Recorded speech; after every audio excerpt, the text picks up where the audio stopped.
ये बिसात खाने की दुकानें बंद करो यार। ये सब मेरी कौम के जवानों को गुमराह करने की जो दुकानें खोल रखी है ना, कि मेरे इतने मुरीद हो गए, मेरे 26 हो गए, मेरे 28 हो गए। लोग लड़ते हैं आपस में। मेरे इलाके में गांव है, 3-4 पीर हैं बस्ती में, वो आपस में उनमें झगड़ा होता है। जानते हो किस बात को? बोले बेटे हिसाब से रहिए, तुझसे ज्यादा मुरीद है। अब बताएं, ये मुरीदों से लठ चलवाएंगे, आपस में भिड़ाएंगे? नहीं। मुरीद किसको कहते हैं और पीर कैसा होता है? पीर वो होता है जो मुरीद को गंदगी से निकालने के बाद जन्नत का हकदार बनाता है। बात कहां चल रही थी? हसनैन करीमैन। मैं आता हूं वहीं पलट करके। नींद तो नहीं आ रही? बताइए आ रही है तो जितने लोगों पे नींद का गलबा तारी है जरा वो कह दें सुभान अल्लाह। इसका मतलब उर्दू भी आप समझने से कासिर हैं माशाअल्लाह। ये आपकी बस्ती है जी, अल्लाह सलामत रखे आपको, और आपकी जरूरत है भारत को। लेकिन अल्लाह आप पे करम फरमाए कि नात का लहजा अल्लाह ने आपकी बस्ती में पैदा फरमाया। ये बड़ी खुशी की बात है अल्हम्दुलिल्लाह। मेरी कौम के जवानों, आज आप जो हसानी साहब से मोहब्बत करते हो ना, ये इनके वालिदैन की वजह से नहीं, इनके हसब और नसब की वजह से नहीं। अगर कौम के जवान मोहब्बत करते हैं तो सिर्फ मुस्तफा जाने रहमत की नात की वजह से। और ये नात की बरकतें हैं कि हजरत हसन को सामने से उठा के मुस्तफा अपने मिंबर पे बिठा दिया करते थे। बुलंद मकाम मुस्तफा करीम की नात पढ़ने वाले का। हसनैन करीमैन की तबीयत खराब हो गई। हजरत फातिमा ने अर्ज किया, मौला मेरे बच्चों की तबीयत ठीक हो जाए तो मैं 3 रोजे रखूंगी, 3 रोजे रखूंगी। और वक्त करीब आया वो कि अल्लाह ने शिफा अता फरमाई। तारीख बताती है हजरत इमाम हसन भी ठीक हो गए, हजरत इमाम हुसैन भी ठीक हो गए। अब ये पूरा परिवार अल्लाह की बारगाह में रोजा अदा कर रहा है। तारीख बताती है हजरत अली कहीं से जौ लेकर के आए, फातिमा के हाथ में ला करके दी। फरमाया फातिमा इसको पीसो, उसकी रोटी बनाओ। हजरत फातिमा ने उसको पीसने के बाद रोटियां तैयार की, इसलिए कि सहरी जो आपने की थी वो चंद खजूरों से की थी, पानी के जरिए की थी। अब अफ्तार का वक्त बिल्कुल करीब है, ऐन वक्त है अफ्तार का। अचानक दरवाजे पे कोई दस्तक देता है, आवाज आती है कौन? कहा बहुत ज्यादा भूखा हूँ, कई रोज से खाना नहीं खाया है। अब जलवा देखें सादात इकराम का। इमाम हसन उठते हैं जो कि छोटे हैं, इमाम हसन उठते हैं, सामने से खाना उठाते हैं और खाना उठाने के बाद दरवाजे पे जाते हैं। खुदा की कसम हजरत अली भी देख रहे हैं, हजरत फातिमा भी देख रही हैं, इमाम हसन भी देख रहे हैं। अल्लाह अकबर, क्या नजारा होगा। हमारी निगाहों के सामने खाना रखा है, किसी ने मुतालबा किया, हमने उठा करके उसको दे दिया। बताओ ये कनात नहीं तो और क्या है, ये तवक्कुल अल्लाह नहीं तो और क्या है। इमाम हसन ने उठाया और उठाने के बाद वो खाना दरवाजे पे आने वाले साइल के सामने पेश कर दिया। सुभान अल्लाह, साइल के सामने पेश कर दिया।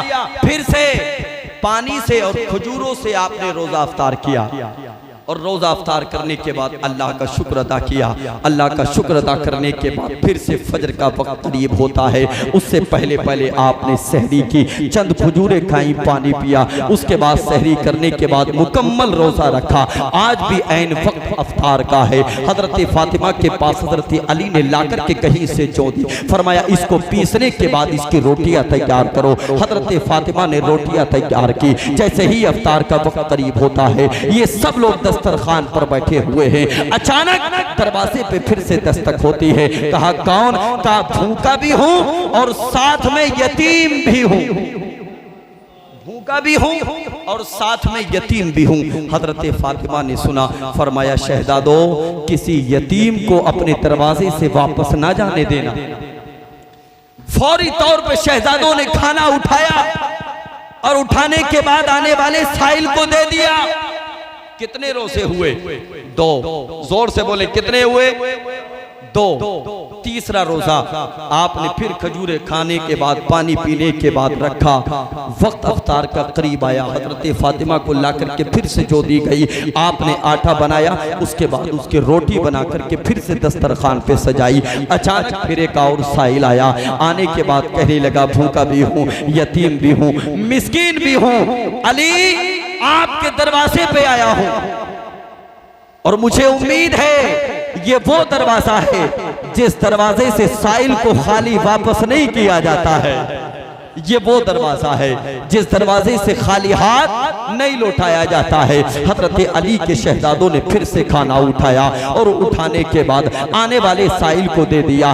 तारीख बताती है हजरत अली अफ्तार की और अफ्तार करने के बाद तीसरे दिन जैसे ही मस्जिद में गए ना, लगता ऐसा था कि मुस्तफा अपने नवासों का और अपने दामाद का इंतजार कर रहे हो। अल्लाह अकबर। फरमाया अली इधर आओ, ये देखो जिब्रील अमीन खड़े हैं, ये देखो जिब्रील अमीन खड़े हैं, ये मुस्ता सुना रहे हैं। या रसूल अल्लाह किस बात का मुस्ता? मेरे नबी ने फरमाया अली, अल्लाह ने तुम्हारे तीनों रोजों को अपनी बारगाह में कबूल फरमा लिया है और तुम्हारे 3 दिन के इस अमल के बदले अल्लाह भी तुमसे राजी है और अल्लाह का रसूल भी तुमसे राजी है।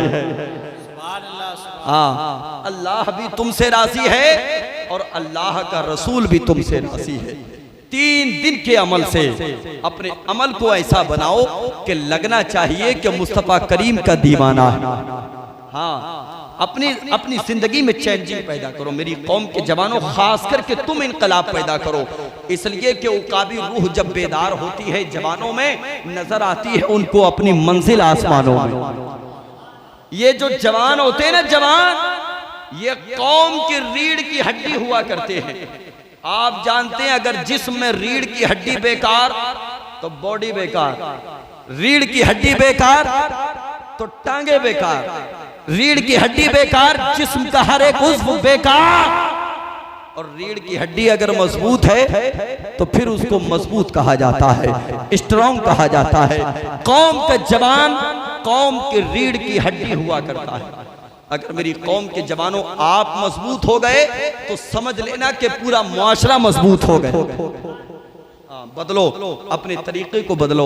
आज लोग कहते हैं ना कि जहेज का मुतालबा होता है, जहेज का मुतालबा होता है। इब्तिदा में आपने काफी तकरीर भी समात की, ये सच्चाई है, इससे आप दामन नहीं छुड़ा सकते। आज मेरी कौम के जवानों में ये जहेज की लानत ने क्या जन्म ले लिया। आज ज़िनाकारी आम हो चुकी है, निकाह करना बड़ा मुश्किल हो चुका है। बदलो अपने तरीके, इसलिए कि मुस्तफा के दीवाने हो तुम। बदलो अपने तरीके, इसलिए कि नबी का कलमा पढ़ने वाले हो तुम। याद रखना, अगर इस बस्ती से एक जवान मैदानी अमल में आने के बाद कहेगा हजरत जी सही कहते हो आप, लोग जहेज का मुतालबा करते हैं, लेकिन मैं अहद करता हूँ, अज़्म मुसम्मम करता हूँ, आज के बाद मैं कोशिश करूंगा मेरी कौम के जवान जहेज पे लानत भेजे, जहेज पे लानत भेजे, जहेज पे लानत भेजे। याद रखना कौम के जवानों, अगर तुमने जहेज पे लानत भेजी तो फिर अल्लाह की बरकतें आपके घरों में उतरने लगेगी। हमने मुआशरा इतना खराब कर दिया। आपने सुना होगा आयशा नाम की एक लड़की ने सुसाइड की थी ना, पानी में डूब करके जान दी थी, याद है? जान बूझ करके अपनी जान को हलाकत में डालना यानी खुदकुशी करना, सुसाइड करना, ये हराम है। क्या है? जोर से बोले, क्या है? हराम है। आयशा ने क्या किया उसको छोड़िएगा, मैदानी महशर में उसका हिसाब होना है, लेकिन उसको सुसाइड करने पे मजबूर किसने किया जानते हैं आप? मालूम है आपको? सुसाइड करने पे मजबूर किसने किया?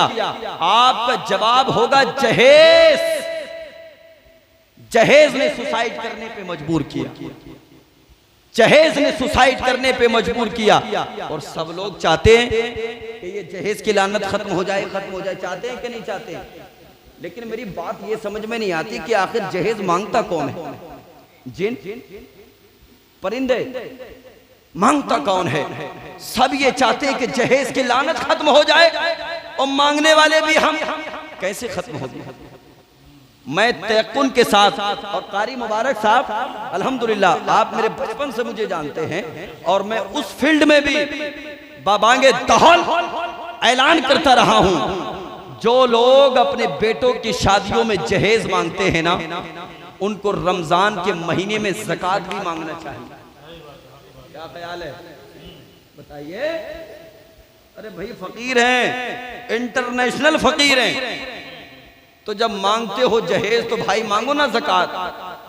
मुफलिस हो, यतीम हो, मिस्कीन हो, तुम्हारा हक बनता है, वरना फिर ये सब सिस्टम खत्म करो। कम से कम अपनी जिंदगी में चेंजिंग पैदा करो। हम शादी करेंगे तो मालदार होने के लिए करेंगे, सिर्फ शादी करेंगे इसलिए कि मेरे मुस्तफा ने फरमाया अगर जल्दी मालदार होना है तो जल्दी शादी करो। हाँ, जल्दी मालदार होना है तो जल्दी शादी करो, और फिर भी अगर मालदार ना हो तो फिर एक और शादी करो, फिर भी अगर मालदार ना हो तो फिर एक और करो। अब तुम लाइन मत लगा देना, उसकी कैद है, कैद है। सरकार ने अलग अलग जगहों पे अलग अलग तरीके से इरशाद फरमाया अगर बरकतें हासिल करनी है तो निकाह करो, रहमतें हासिल करनी है निकाह करो, अगर मालदार होना है निकाह करो। सवाल ये था कि उसको सुसाइड करने पे मजबूर किसने किया? तो कौम के जवानों की जहेज की फरमाइश थी। और याद रखे यार, बड़ा अफसोस होता है ये देख कर के रोता हो खानदान मगर तुमको इससे क्या, बिक जाए घर मकान मगर तुमको इससे क्या, तुमको फकत जहेज से मतलब है और बस, जाए किसी की जान मगर तुमको इससे क्या, तुमको फकत जहेज से मतलब है और बस, जाए किसी की जान मगर तुमको इससे क्या। समझ लो अपनी खुददारी के वो मरघट पे रहता है, कटोरा लेके जो ससुराल की चौखट पे रहता है। समझ लो अपनी खुददारी के वो मरघट पे रहता है, कटोरा लेके जो ससुराल की चौखट पे रहता है। और सताई जाती है जब ससुराल में बेटियां अपनी जिगर माँ बाप का दरवाजे की आहट पे रहता है, जिगर माँ बाप का दरवाजे की आहट, जिगर माँ बाप का दरवाजे की आहट पे रहता है। मेरे मुस्तफ़ा ने जो निज़ाम दिया है, मेरे मुस्तफ़ा ने जो तरीका दिया है, मेरे मुस्तफ़ा ने जो मिशन दिया है, उसके मुताबिक अपनी जिंदगी को संवारने वाले बन जाओ। याद रखना, दुनिया वालों से मांगोगे दुनियादार बन जाओगे, अल्लाह से मांगोगे गुलाम अहमद मुख्तार बन जाओगे। और देने वाला दुनियादार नहीं है, देने वाला अगर कोई है तो परवरदिगार है, तो फिर उसी से मांगा जाए जो देने पे कादिर है। ये दुनिया वाले देते हैं, बाद में ताना भी दिया करते हैं, ये दुनिया वाले देते हैं, बाद में रुसवा भी किया करते हैं। खुदा की कसम एक साथ ऐसी है जो बेइंतहा अता भी करती है और कोई ताना भी नहीं दिया करती, उसको रब कहा जाता है, उसको परवरदिगार कहा जाता है, उसको अल्लाह कहा जाता है, जो अपने बंदों से बेइंतहा प्यार करता है, अपने बंदों से बेइंतहा मोहब्बत करता है। आज बंदा चाहे कितना ही गुनाहगार क्यों ना हो, अल्लाह की बारगाह में गिड़गिड़ा करके दुआएं करेगा। मेरा मौला अपने करम से अपने बंदे को माफ फरमाने पे कादिर है, इसलिए कि मेरे नबी फरमाते हैं अल्लाह अपने बंदे से 70 माओं से कहीं ज्यादा प्यार फरमाने वाला है। एक माँ की ममता आप जानते हैं ना, माँ कितना प्यार करती है, कितनी मोहब्बत करती है। अल्लाह अपने बंदे से 70 माओं से ज्यादा प्यार। तूफान नूह लाने से चश्मे फायदा, 2 अश्क ही काफी है अगर कुछ असर करें। अल्लाह करीम हम सबको अपनी शादियों में इस्लामी माहौल, इस्लामी तौर, इस्लामी तरीके के मुताबिक जिंदगी के अय्याम गुजारने की तौफीक अता फरमाए। हमारी शादियों से दुनियावी खुराफात को परवरदिगार आलम दूर फरमाए और हमारी शादियों में परवरदिगार आलम अपने रसूल के सदक़े बरकती अता